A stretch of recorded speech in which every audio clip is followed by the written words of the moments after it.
back, episode 48 of No One Asked Us. I can't believe there's 48 episodes. Back for the second time, Melissa Langdale. Welcome to the second time club. There's only three of you. It's you, Brian View, Kobe Hockelier, and you. I believe are the only people who've been on twice on the show. So you need a multi visit like jacket build. Yes. You know the SNL skit? Do y'all know what I'm talking about? Okay. 100%. Yes. We will start. That's a great idea. Timer Club. We'll sell hoodies and you'll get a new patch. We'll send a patch out every time you come on. Something like that. I don't think anybody's going to wear that. I would wear it. Since you've been on before, we're going to skip past the bio, the background of your career. I do want to do one thing real quick though before we jump in. Do you mind breaking down for folks real quick exactly what it is that Praxis Lending Solutions does, and like what is the perfect? I thought we were going to start with your favorite thing about Melissa. Huh? I thought we were going to start with your favorite. Oh, we're going to go around the room and say what is our favorite thing about. Well, no, you like my favorite thing about Melissa. You're like, all right, we're going to go live, and then he just didn't squirrel. Okay. You're right. My favorite thing about Melissa is the fact that she has a separate AI account just for her Dungeons and Dragons, if I remember this correctly. That's very real. Yes. I built it so that it can help me to build all my character sheets. That's dedication. She doesn't want her Dungeons and Dragons AI corrupted with any other information. No. It's smart. Mostly, for everybody here that has not heard this story, the reason is because it's all can't tell by my sign. I love a good industry pun, and it is. So my characters are all like based off of the industry. So they're like Fanny Mage, right? And so I don't want like my D&D character to like be pulled up in any other, it's going to reference like it'll hallucinate and reference Fanny Mage instead of Fanny May. So I keep them separate. It's easier. No, it's actually really, really smart. Like I hadn't really thought about it that much until you had first mentioned it. But really, if you think about it, you're really better off with having, separate agents for the different, components of your life. I think Melissa just doesn't want it to, he do those things like describe a picture of me. Like she doesn't want it to do nerd out. She wants the picture to still look professional. Well, did you see they had, when all the ladies in the industry were doing like their superheroes, mine was my D&D character. I love it. I love it. It was still a little professional, but very, very D&D. Yeah, I love it. Okay. So now you can tell us what Praxis does. Sorry. Okay, all right. Are we picking back up? Okay. Yeah, now we'll go back to. So basically, I'm very intentional about this language, but I help mortgage lenders to prepare for the future of mortgage banking. And the reason I use that big, broad term is that it can be different for every company and what they're looking to do to innovate and change their organization. But in the spirit of AI and all that's coming, I think we have an opportunity as an industry to rethink our workflow design, rethink actually our organizational design and how our teams work together to create the optimal team experience, consumer experience, and be able to fully leverage our AI solutions, and then help lenders to align themselves with technology solutions that can help empower their people and their process. So in a lot of ways, I function as kind of a fractional chief innovation officer for folks. But it's really about driving change, helping companies to identify bottlenecks in their process, and then helping them to rethink how they operate and rethink how they manufacture mortgage loans. I love the way you talked about it's different for everybody, because that's one thing I learned when I was consulting was everybody thinks everybody else has it figured it out, and everybody's going through different crap. They may have this part right, but they're really struggling over here, or just everybody's dealing with a different storm or a different season, if you will. And they all think everybody's doing all these things with AI, and they all think everybody's, and they don't realize 10 steps ahead. they're really hard on themselves. Well, and it's hard, right? We, it's much easier to move the needle a little bit than to completely throw away everything you've done for the last 20 years, right? And rethink something from scratch. Well, I mean, unfortunately, how AI works, there's a growing gap between our existing manufacturing process and the full functionality of AI platforms. And unless we start to lean in and rethink how we operate, we're not going to actually get an ROI on our AI solutions. So that's Melissa, you probably have a really interesting viewpoint.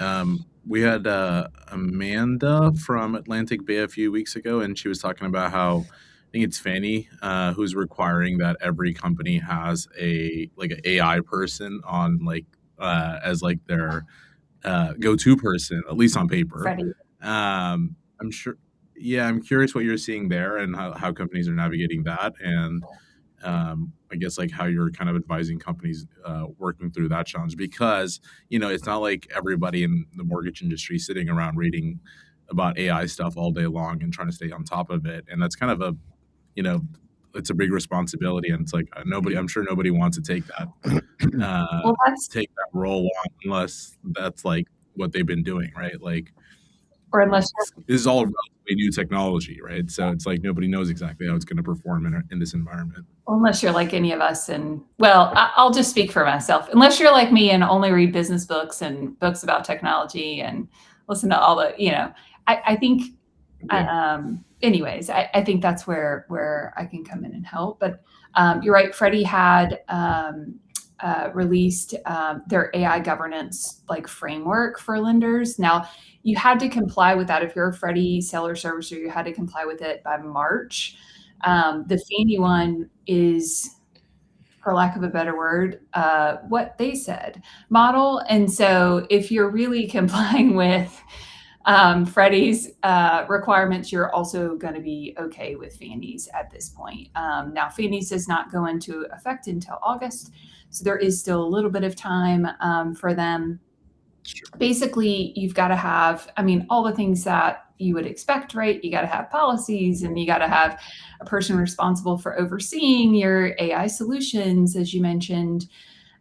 There's also, this kind of component of it that is controlling risk within your organization based on the AI platform that you're using. And this is where things get really complicated for lenders to try to navigate.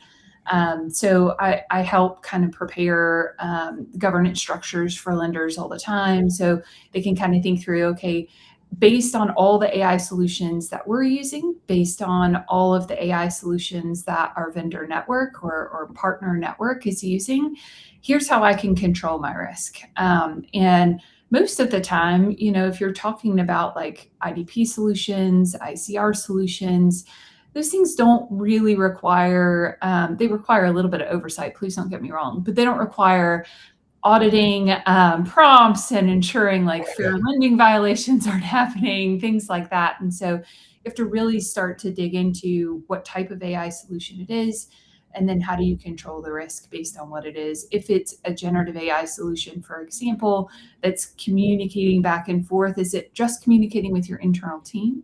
And is there still a human in loop in components of it where it's not actually trying to make a decision or recommendation for your internal team? Or is it communicating with a consumer? And if that's the case, there's all sorts of other regulations that you need to be, kind of monitoring that AI solution for, similar to how you would, want your team to behave on your behalf. And so the only difference is your team is able to get licensed and, has to validate that they can pass a test to understand all the regulations and all those sort of things. AI hasn't had to go through that yet. So anyways, I could probably talk on this forever. I don't want to take the whole show and dig into that, but those are the type of things that lenders are having to think through right now. every time someone says AI on this show, we're going to do a shot. Andrew, We're going to be. We will not make it very far. if you're playing at home, folks. So, but let's talk about that for a moment and about the roadmap, Melissa, because this has been something that's been on my mind a considerable amount the last, especially the last couple of weeks, right? Which is, remember, I think like all of us need to remember and acknowledge that like this is the Model T of like AI, right? Like we're literally not even, through the top of the first inning as far as all this stuff is considered, right? And all of it is moving very quickly. And what I worry about is that people aren't sitting down and really saying what, and this is how I would probably do it personally, is what do I want my company to look like in 24 months? Like what is it? And dream, right? Like dream big in terms of what do I actually want? What is the actual output? And then work backwards from there as to, okay, what is now the roadmap that gets me to the output that I actually want? Because what I'm seeing personally, and this is probably funny coming from a guy who builds AI, is that people will see a shiny object. And I'm not picking on voice AI. This just seems to be one that I always pick on. But like, UWM came out with an agent that calls borrowers, and all of a sudden that was what everybody had to have. And I didn't feel like it was part of an AI strategy. It was more of a knee jerk to a press release that seemed someone had come out. And just kind of curious to get your thoughts on that. Again, from looking at the entire platform rather than just looking at like individual problems to solve, to like check a box. I feel that's how people are looking at it. And I feel like that's much more of a SaaS mindset. And I feel like we need to be moving away from that. Well, it's hard, right? Because we've only ever operated in one way. I mean, all of our technology solutions today, not with a few exceptions, most of them are built to help us to facilitate paper processes, right? We still have like milestone driven, role based, permissioned processes where, the processor's always responsible for this, and the closer's always responsible for this. All of these things worked when we had to push paper back and forth to one another, right? We had to wait on the next person to pick up that file and then review it. And then now some of those things don't have to happen anymore because of how technology really can function right now. And so, Andrew, to your point, I think that the companies that are really setting themselves up for success are going through that dream phase right now. And they're not just necessarily looking at it from a technology perspective and an AI perspective, although those are enablers. Like AI is a solution, I tell people, but it's not the solution. In a lot of cases, you can adjust a whole bunch with just rethinking your operating model, rethinking what can be automated and what you need to leverage AI for. And so like it's the combination of all of that that is like the secret sauce that people can be dreaming of right now. And so start big. Like if we could reinvent everything that we do, like what do we no longer need? What do we absolutely have to keep? Like what are consumers looking for? What's the secondary market looking for? Right? What's the core functionality of our business and our industry really need? And then everything else we can adjust, right?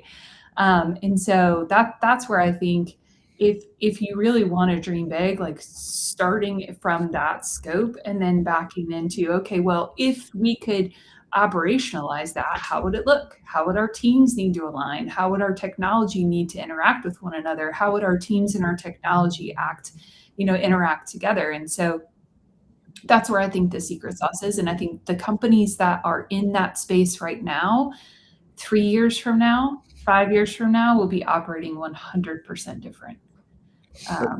Absolutely. I think there's like couple nuances there. Like, I think it all has to come from top down. So it's kind of like what you're kind of saying is like, hey, you're holding onto one rope and you're swinging onto another rope that you need to grab onto. But I think there's like this fear, and then I think silos. Like if you have a lot of silos, then like nobody actually knows what the other person is doing. And I've had conversations with executives that don't know what their other person's team is doing, and it's kind of like, wait, how do you not know that? Like that's part of your core business. You should know like what's happening over there. You don't have to know the weeds of all the information, but like you should generally high level happening. And so I think it has to come top down as well. It's funny is I was guilty of that, PK. Like, Leanna on our team, like I literally told her like one of your main jobs of 26. Did I already tell you this? Was like I want to prevent siloing. And so one of your main jobs is to make sure I do my job of preventing siloing. So like we have all she's like, I want to make sure everybody's on the same page with stuff. But I think Andrew, sometimes I feel like people don't know where to do, like they do this big planning session and it's just all over the board. Right. Like, and I think I talked to Melissa about this actually before. It was like, when I was running a mortgage company, I think that we was always asking 3 questions. Like, will this increase profits? Will it make us do more loans and more profits? Will it be faster? And will it make employees happier? Those are the only 3 questions that mattered. So it's like, let's do this. And it's like, okay, is it going to make anybody happier? Is it going to increase profits or reduce or do things faster? And if it wasn't going to do that, down to just buying furniture, it's like, we want to buy all this fancy furniture. It's like, why? Okay, there's the 3 questions. So I think your questions are right. I think the one that I always spend a lot of time on with folks is it going to make me happier, right? I think this is that question. If you only operate within that question, you can end up solving some of the wrong problems, because really you could automate a pain point for a team, right? But really it's the foundational challenge that you really need to be solving for. And this is where I think like leadership can really step in and help people to navigate some of this. Those big like planning sessions that y'all talked about, like for me, it's not like we've always thought about doing those like annually. Like I used to do them with my team and we'd go through this whole process of like, rethinking like every little milestone, every part of our process, every little role, like what's working, what's not, what do we want to lean into next year? I think that has to be actually continual conversation right now because there's so many new opportunities and so much change that our industry can lean into. And so one of the things I suggest companies start doing is to actually form an innovation committee, a vision committee, an innovation committee, whatever you want to call, strategy committee, whatever you want to call it. Center of excellence. Yes. These are your change agents. These are your change champions in your organization that you can count on to be the leader for their teams, to kind of communicate how decisions are being made, to help people to see wins from the things that you're trying to roll out at the same time too. And so they're that continual feedback loop between everybody that is doing the work in the organization and the leadership making decisions on the organization that's happening. And I think that is really, really critical for every company out there. Dispels the fear, to PK's point, right? That teams are having at all those levels, and helps there not be kind of siloed decisions from necessarily just the top down. It helps bring along the entire team with the change that you want to see. Well, Melissa, have you done Kaizen events before? I have not done them, but I definitely know what they are. Yeah. Yeah, we used to do them in corporate, and I remember when I worked in Make-A-Wish, we did them with different teams, and we'd basically sit down with the team, come up with all the different ideas, and run through like 5 whys, and actually like figure out like the 3 most important things to do, and like we'd help them kind of think through it, and then they would go do it and come back and be like, oh my gosh, we solved all these problems, and it's like, yep, and then you continue just doing repeatedly. It works. Yeah, it does. It works. It works if you work it, so keep coming back. Oh, wait, different meeting.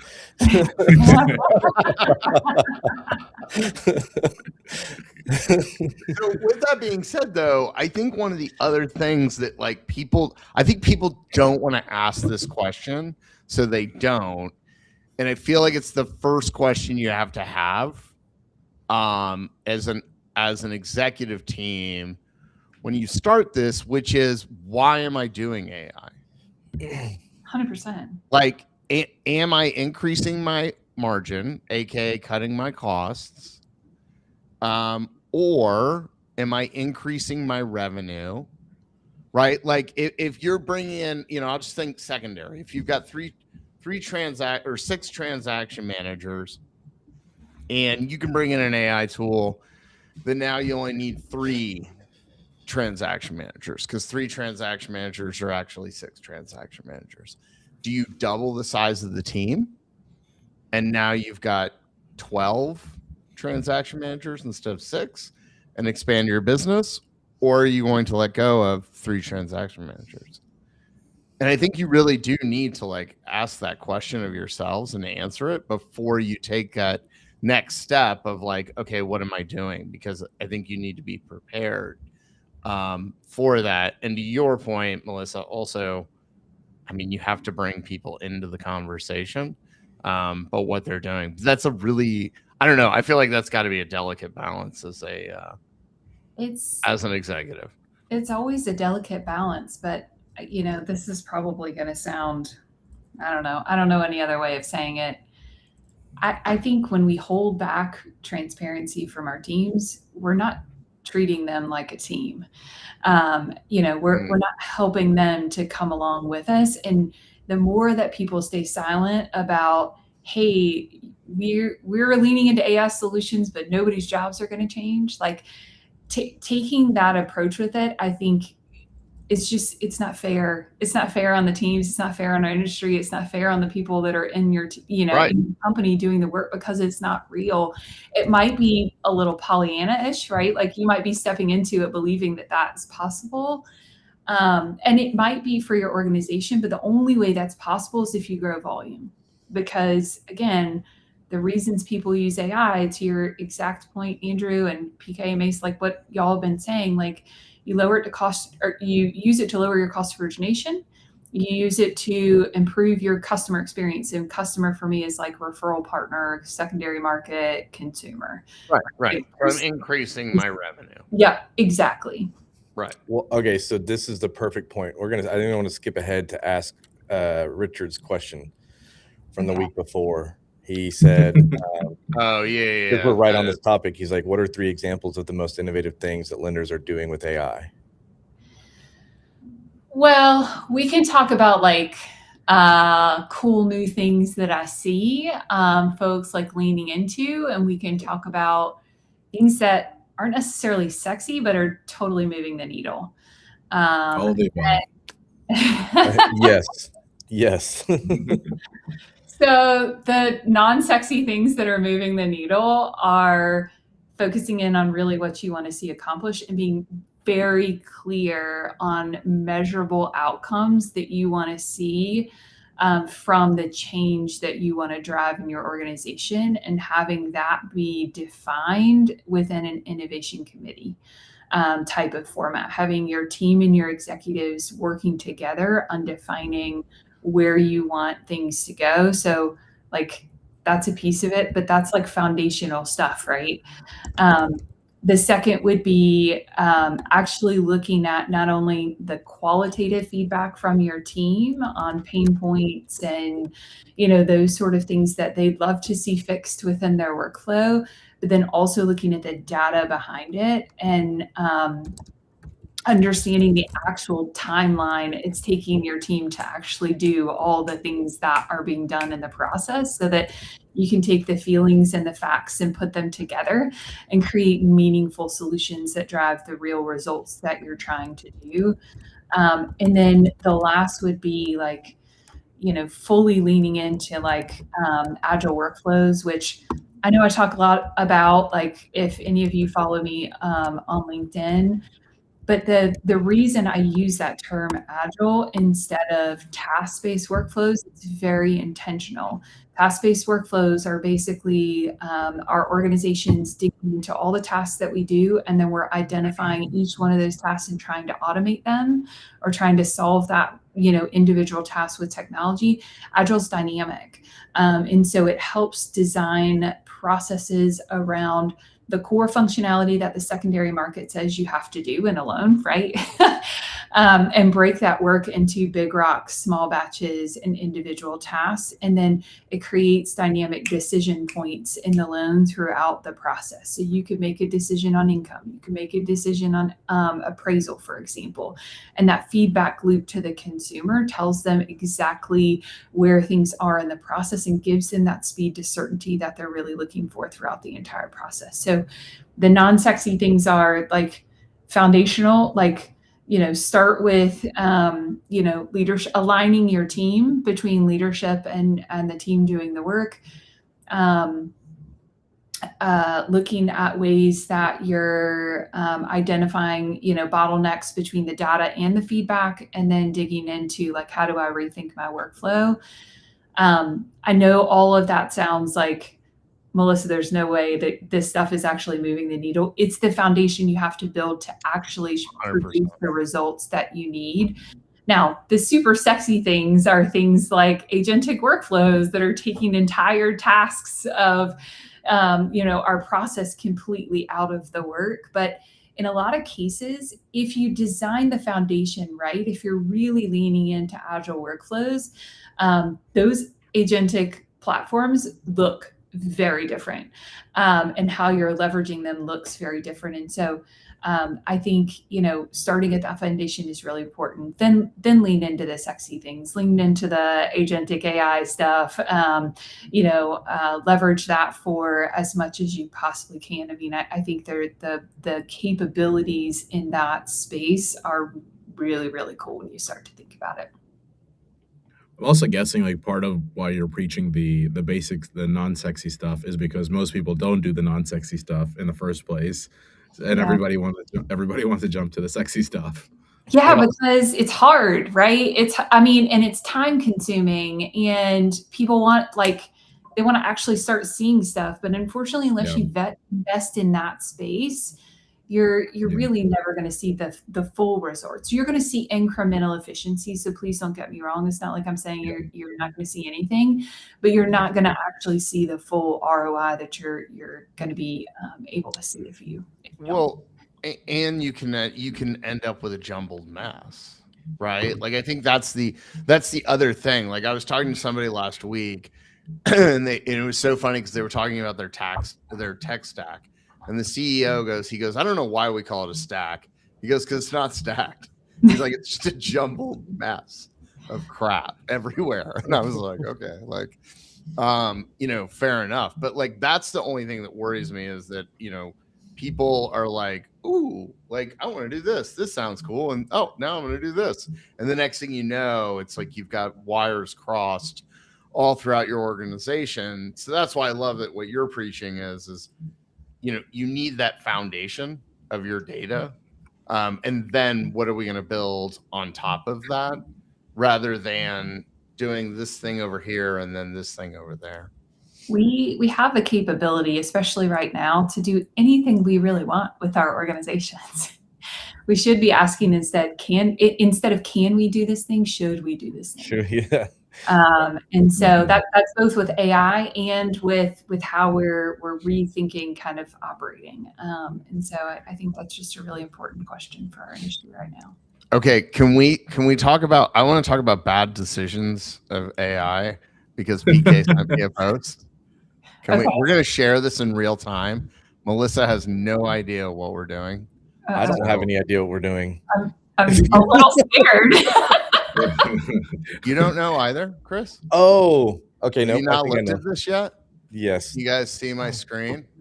A little bit, yeah.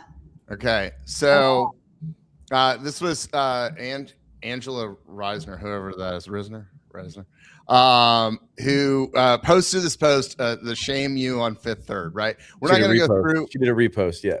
Yeah, she did a repost. So we're not going to go through, but basically this woman, Heidi, had posted this. Apparently Fifth Third like severely screwed her over. I don't know anything about this article. I don't know if it's true, not true. So I'm not going to comment on any of that. But as you can see, she goes on for quite a while complaining about the CFPB, right? Someone drops in Fifth Third jumps in here, right? And this is clearly Fifth Third's AI, right? Which has, responded to this, right? And immediately, like, somebody picks up on the fact that, like, it's Fifth Third's AI, right? But it's like, it doesn't even, the AI really doesn't understand the situation and what's going on with it. And, clearly, hang on, I'm trying to kill my screen share. There we go. I mean, Chris, that was clearly, that joke. Right? They didn't think of the edge case here, right? And they didn't think about, like, what am I trying to accomplish? And, like, what are we going on? I feel like this was probably what are you guys laughing at? Because I He's laughing because I didn't do a boomer joke. I kept it together. Boomer joke. I didn't see the boomer. I kept it together. But keep going. No, but I feel like this is the example of when, like, you kind of go shiny object and you're like, oh, I'm just gonna do this thing or that thing, and it's like you don't really stop and slowly think through it, right? Because like socials is a great example. Like, there is no way on earth that I would recommend that anyone use AI today in social media and have it. But people expect that that's a human being that's typing on behalf of Fifth Third. Yeah. Right. They're not accepting or expecting an AI agent. Now you get this snafu, and it's like you've just blown all your cred on social media. Right? Like, did you think about because I think that's the other thing you need to think about. Like, what happens if this goes really bad? Well, that's why AI governance is really, really important. Number one. Number two, the filter that I always tell people to think about. Just so we're clear, no one has caught on to this either. It's been, I think, 4 hours since they made that post. Oh. So, like, it should have been deleted by now. So, like, to your point, like, at least maybe if we had a governance control in here, we would have had that thing deleted by now. But even that's not there. So sorry, go ahead. Yeah, no, it's fine. The other filter that I always suggest people use, and the reason I suggest it is because it's like this age-old saying that we always know. People will always do business with people they know, like, and trust. We can leverage technology to have people to know us and maybe to have people to like us, but we're the only ones that can build trust, right? And so when you think about, like, where you're putting AI, where you're putting technology or automation in your, your organization, if you're trying to, if you're trying to have AI serve as like a, in a lot of cases, like a LOA or, things like that you're I don't know, you're using it for a part of your process that is normally an opportunity. I'm getting my words all tied. Y'all have me all in all sorts of directions today. But if you're trying to delegate trust producing activities, that's the word I was looking for, is delegate. If you're trying to delegate trust producing activities, like, that's not the space to leverage technology or AI for. It's why I'm sorry, but I just, for whatever reason, I can't get behind voice agents. Like, I'm having a hard time.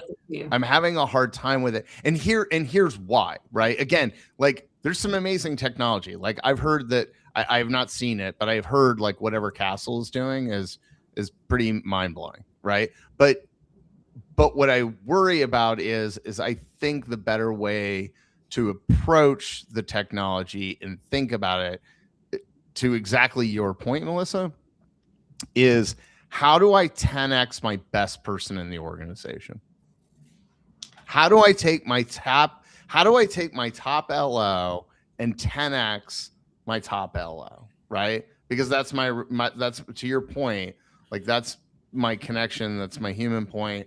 Like, how do I take the people, particularly that are involved in the trust process, and how do I 10x them through the technology, rather than just thinking about only about little tasks, or only thinking about in the workflow. And then you think about, like, again, it's like what we said earlier, just because you could, should you? Yeah. Right? Like, and we think like, and again, I'm just saying phone calls, like we think like, oh, well, that takes up a lot of time, maybe we should just automate that because it takes, well, yeah, but Originally, I think the voice agents that I saw come out, and this is where I struggle with voice agents that have been developed so far, like they were being leveraged to help increase conversion, right? And the only reason you increase conversion is because your sales team needs help in training and identifying, all the areas that consumers are really, looking for. Like, I don't know. It's just, I struggle with that piece of it, as using it as a I don't know, delegated salesperson, rather than an actual tool that consumers really want to use. Like, if I were a consumer, I would want to be able to talk to somebody about the status of my loan at any given time. I get off of work at 8 p.m. Or I get off of work at 5, 6 p.m. I cook my family dinner. Then I sit down and do all the other things. So it's like 8 or 9 p.m. and I need to understand where things are with my loan. I want to be able to talk to somebody that can say, hey, it's in underwriting, we should hear back in this time, based on this, normal company turn time, we'll let you know as soon as possible. And then that AI agent actually puts a task on a follow-up, for the loan officer to actually get back with them the next day, right? Like, that would be a very useful tool to have. For like normal things that we would use every day. Like, I love the fact that I can have a voice agent call any restaurant that I want and get a reservation for me, because I hate waiting in line. And I have to call around to all these places. I'd much rather go on the apps, the Resi app or whatever the app is, and get a reservation, but not all restaurants are in there. And so now I can just put it in Google and say, hey, I want a reservation for this time. And it'll call around to, the places and me a reservation. And so there's things like that I think are really helpful, things that consumers would really want to do. And then things that, I just feel like we're building, but aren't necessarily sustainable long-term products that the industry and consumers will want to. Well, also, which of those products die?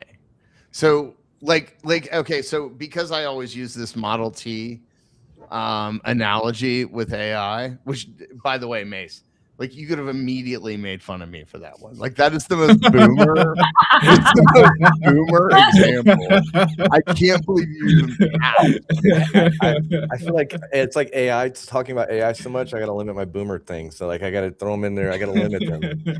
Okay, that's fair. So I had a little conversation with Claude earlier, and I wanted to know what were the things that appeared seemed like cutting edge technology at the, basically the beginning of the car, right? It basically said it took the car a century to evolve what seemed like cutting edge in the beginning, right? And it came up with a bunch of things, like the hand crank starter, like that was literally just considered like magic, like at the time, and like we laugh at how archaic it is today.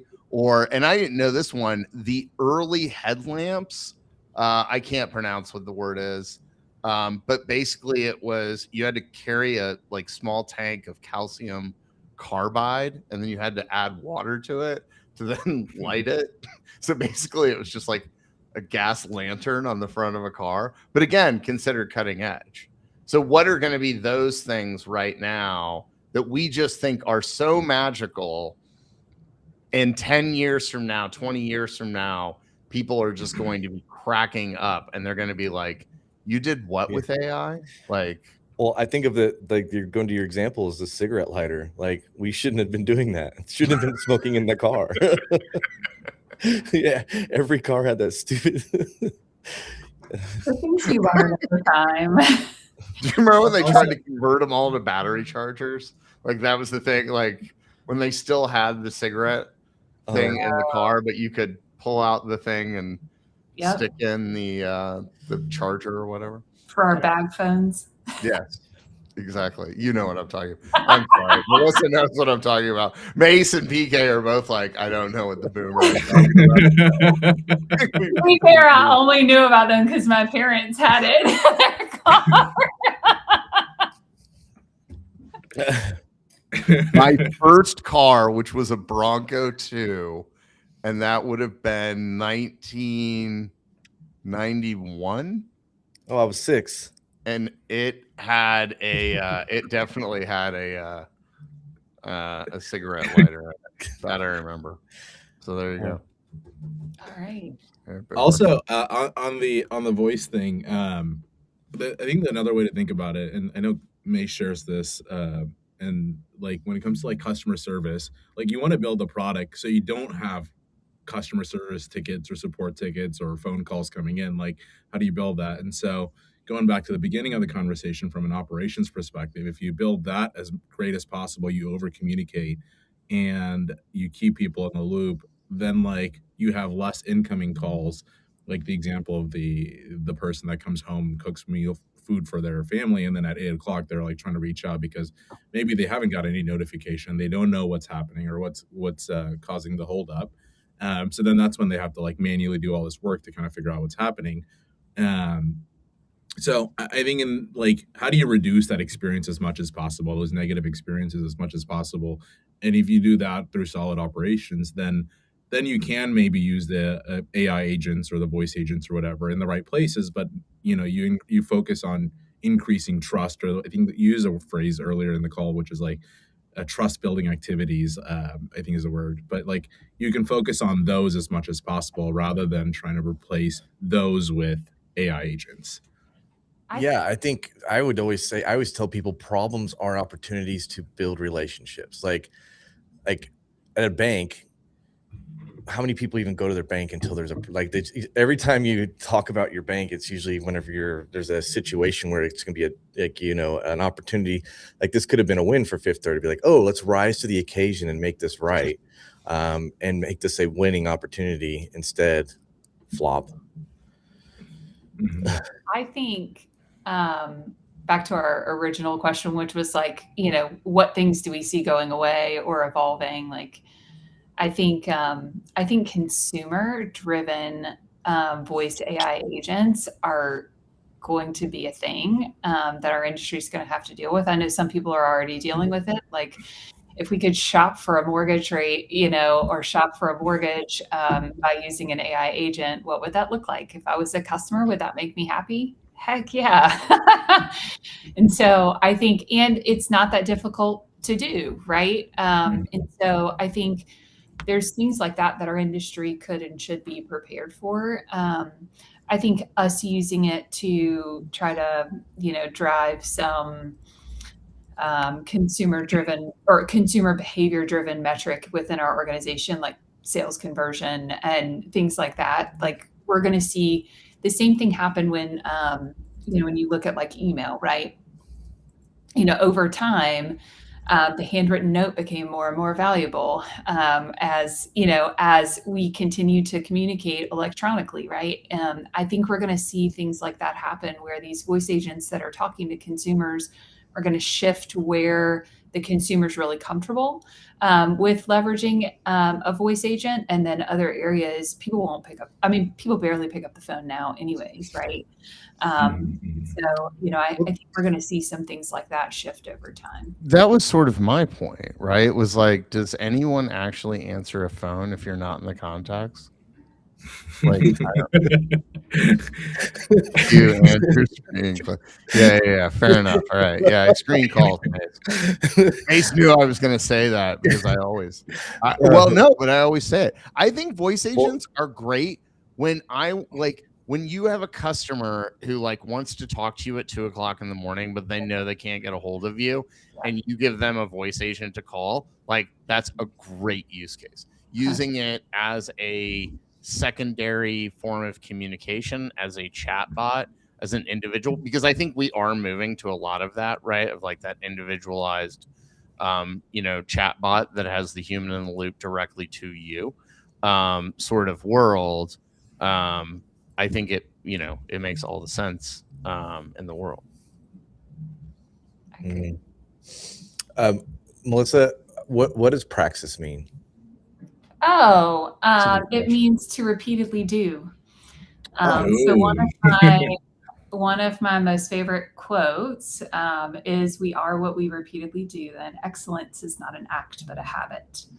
And so that's where the name comes from. Well, I like that name a lot. My company name's terrible. To be fair, when I did it, it was my CFO at the time when I was going off to consult. He was like, people don't, if you come up with a name and people just know your last name in the space, so just go by that. And I was like, okay, fine. But definitely. There's nothing wrong with that. I think if I had to use Langdale as my company name, it works for you because of your last name. It is a pretty good last name. Yeah. But it also, it just works as a company name. Yeah. You know my what I mean? last name. We're not using your last name. Paramdal Innovations. That's I've never even tried. I've never tried to say PK's name. We just stick with PK. And that's it. Yeah. Andrew, I'd love for you to talk about build versus buy with Melissa. Oh, I don't know. I mean, it's like I'm still. I mean, my head is really right now is like, are we almost moving a little bit too quick? Tell me more. What do you mean? It comes back to like the hand crank, right, for the car and things of that nature. And so, one of the things that I think interests me the most is thinking about interfaces and what are interfaces going to look like 6, 12, 24, 48 months from now, in the span of things. Because I think that's going to drive a lot of this. I mean, we started, I don't know if you guys, I wrote a post earlier this week. LinkedIn hates me lately. I get like 98 people seeing my posts. I don't know what's going on. But I've heard similar complaints from like people like Fabi and whatnot. But it was about somebody put OpenClaw on their, they like hacked their Meta Ray Bans or something. I don't know. I forget the exact component of it, but basically they gave OpenClaw access to their glasses, and there was somebody else who gave it access to their security camera system in their home, so that the AI agent could watch them. It was really it was actually a fairly creepy article or whatever about that one, but it brings up the question, right, of like glasses. I think are going to move really fast. I think a lot of people think that Apple is coming with glasses here in the near future. So I guess where I'm getting, they're going to make them as fashionable as the ones you have on right now. Yeah, I know. I don't normally wear my glasses, but for whatever reason today. But so the question I have is like, do you think you almost need to stop and also think about what is the interface of the future, and how are you working like towards that? Like, has anybody seen the leaks of the OpenAI headset thing? No. So it's like your question. You say interfaces. It's kind of like, I think remember the time we were talking with you guys and Tim was like MCP servers. Everybody thought they had to have one, and it's like they're very niche. And I mean, they still have use cases, but MCP servers are not the way. You have higher context and other API interfaces that are just better. But for a while, it's like everybody's going to have MCP servers, and no, it's not. We're not. Is that what you're kind of referring to, Andrew? No, actually, I mean, MCP could be a great example. Oh, interfaces. Okay, got it. I'm thinking more is like, for instance, we have this view, or I have this view, rather, that like we're headed in the direction of where like a loan officer probably won't need anything other than like an iPhone and the ability to text message. As agents get to the point of being able to create, update, delete other databases and systems, everything is very quickly going to move towards just natural language. And what does that end up looking like, right? Like, what is it? The irony is I think we're moving very quickly towards a text voice interface only. I think designers will probably still need like some visuals and whatnot, but it'll be fascinating to see like how quickly does all this reduce down, right? Like, will there still be all these social media channels, but you'll have an agent that curates all of the different social media channels and delivers that to you. Like, what do all those pieces start to look like? Is I don't know, that whole piece is totally fascinating to me. As we're seeing more and more of these agents who can do more and more actions. And again, we're only in really year 3, right, of generative AI. You could argue year 4 maybe, but what do you think about that? I'm sorry, I mean, the long-winded towards what do you think about, or do you think about like interface and what the workflow or the experience is going to look like, a couple of years down the road? I think, look, if all of us could predict the future, we would be in much, different situations. I see every opportunity, like each one of those things, even if you build a non-sustainable product, you learn something from it that will help position you for a better product down the road. So yes, maybe interfaces might change over time. We might have consumers wanting to interact with AI more than they want to do Google searches, for example, right? I mean, we're already seeing a change in that space. So how people find a house, how people find loan officers, how people find real estate agents, how people, find technology vendors, like some of those things might just change and adjust over time. And but I think it's up to us as leaders to decide how we can respond to that and how we intentionally try to design the future so that we position ourselves and our companies in the right space. But I don't think we can ever, like, we can't do that. We can understand, we can educate ourselves on consumer behavior. We can educate ourselves on, all of the different options that are out there and try to build products that consumers want and that, the industry needs.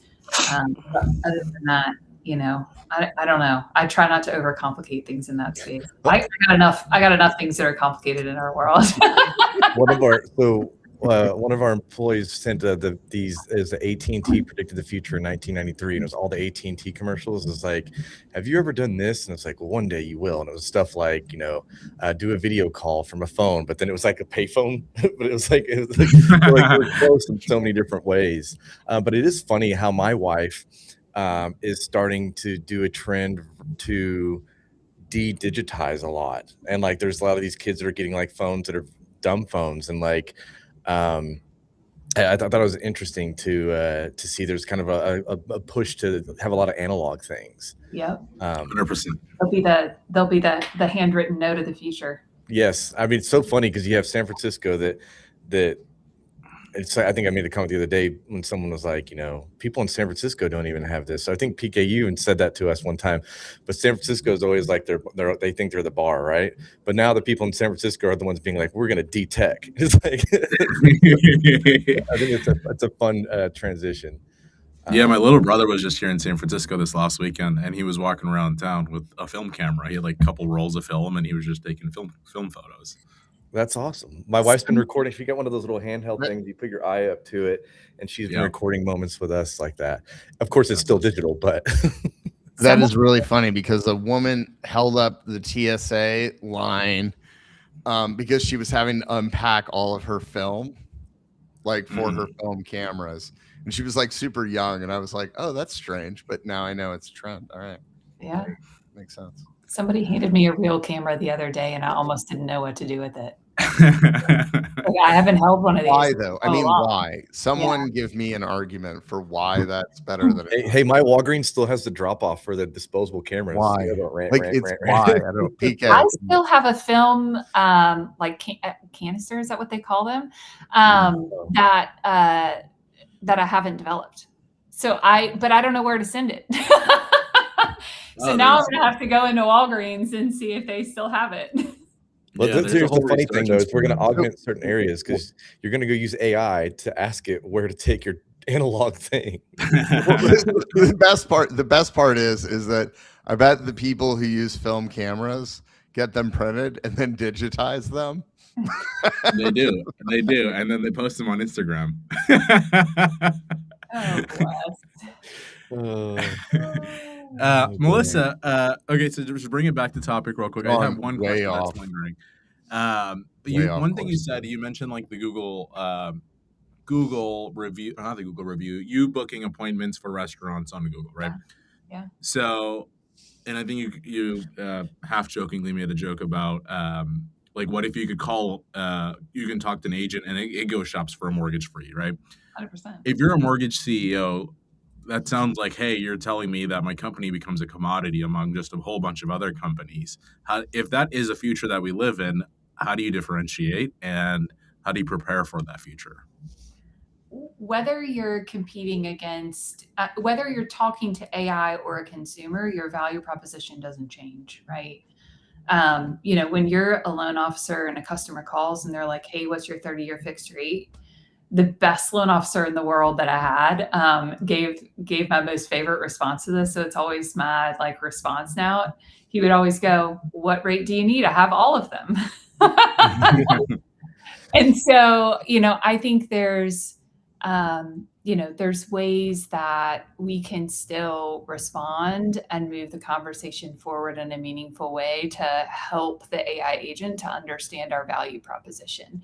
If you're just going to give an interest rate and hope you're the lowest interest rate, you're never going to win the actual trust of the consumer. They have to understand that you have their best interest at heart, that you are asking enough questions to understand their short-term and long-term needs. And so are you structuring options that have the lowest rate, or are you structuring options that have the lowest payment? Because those two things can be very different, right? And so, there's things like that loan officers have always had to do that I think they still need to make sure that they're doing in the case of an AI agent.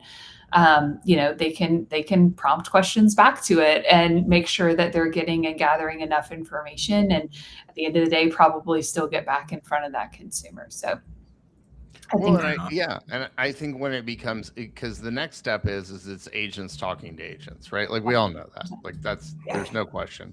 But have you guys seen the machine payments thing? Huh? Have you seen the machine payments new protocol where it's machine to machine payments between agents? Oh no, I haven't seen that. I'll have to send that to you guys. You guys will find it fascinating. But go ahead, go with your point. Oh, we need to get a question out of Melissa too. Just a reminder before we wrap up. Okay. Well, I completely lost my train of thought after all three of those things. So we'll just. Who is our guest? Our guest next week is nobody, because we will be in New York. I thought you were about to drop a savage comment about someone. Our guest next week is nobody. Oh my God, that would be terrible. I was like, gosh, Andrew, I must be really close with this guy. My head of engineering. No, I'm just kidding. No, so next week, PK and I are both going to be in New York for secondary. Please swing by and say hi if you see us. I'll actually be on a plane on my way back on Tuesday. But the week after that, Melissa, we have, I don't know this person. So Josh Bopp from Aduvo, I'm guessing, yes. I don't even know what Aduvo is, so I'm really losing out here. PK, is this a guest of yours or Chris? Yes. Josh runs a CRM and marketing platform for loan officers. All right. Okay. Melissa. So I need to do my question for him? You have to ask a question of Josh. So back to our points earlier about kind of how people search for homes changing. Maybe people are using AI for more and more. So, with AI search growing, buyers are often coming to lenders further up the funnel, right? So how should lenders think about AIO in their marketing efforts, not just SEO and geo? I've been told they're separate things. So maybe honing in on that, I think would be a really cool discussion. So you said AIO versus geo or SEO versus SEO. As people are coming to lenders further up the funnel, like how should their marketing efforts change? Within that context of AIO, taking more space than traditional SEO. I feel like we're seeing Old MacDonald Had a Farm. I know. I know. We needed one more acronym. So what AIO and GO, I didn't realize. Yeah. Generative engine optimization and then artificial intelligence optimization. That seems like the same thing, but I don't know. They are very, very, very, very similar. People in the space there's all sorts of phrases that are coming out right now within that space, and they're being used interchangeably, but there's slight nuances between the two. Well, we must make up acronyms, otherwise everyone would understand what I we did were a whole talking about. show on it. So we dug into AIO versus SEO versus geo, and had brilliant people on. I just had the opportunity to be in the room with them. We'll have to do that. We'll have to bring on, maybe we'll bring Michael. Michael Hammond's supposed to come on. I know we had to reschedule him, so we'll have him talk about that. Melissa, thank you so much. Really appreciate it. It's always great to see you and appreciate your time. Yeah. And we will see everybody back here in 2 weeks. All right. Thanks, guys. Later.